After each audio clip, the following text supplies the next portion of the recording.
You know what it is? It's funny. It reminds me of like the whole A&R thing. It's like it was not respected. You know what I'm saying? It was something that everybody thought they could do. Well, A&R means artist and repertoire.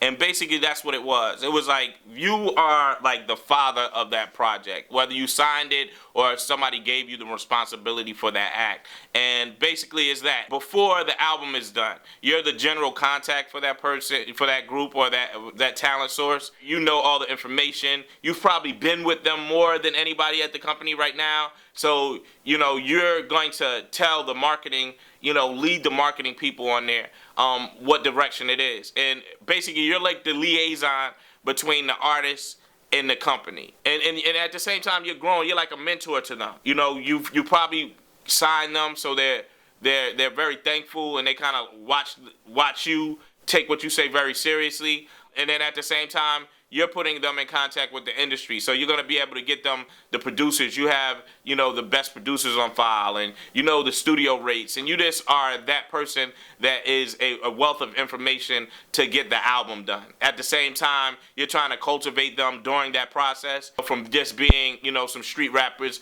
to being a multi-million-dollar act. A lot of times people just thought you're making the album and that's what it is. But it was so much more to that window at that time. It was always a job that, you know, after they get the success, every artist felt like they did it on their own. But obviously you had somebody to bring you in the company. Obviously you had somebody bring you into the company, walk you through the whole dog and teach you the game. And then it's like, okay, well, I did this all myself. I wrote the songs, I did the production, I did the tracks. I got on the stage, I did everything.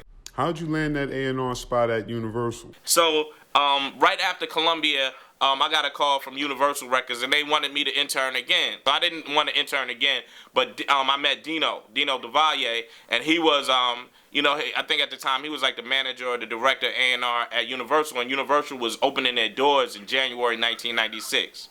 That really took me to a whole different direction because I knew I wanted to do A&R. And I had an opportunity to meet Dino, who was actually had his foot in the game. And that's when, you know, Universal opened their doors in January 1996. They had Kadar Massenberg had, you know, Kadar Entertainment. Mark Pitts had By Storm. And Universal had just, on their black side, they had just signed like Crucial Conflict and Lost Boyz. So that was like the whole roster right there. The Lost Boyz, you know, they got a gold record. Crucial Conflict got a gold record. So like the first two projects that I really like worked on, you know, had success. And I was like, man, this is what I want to do.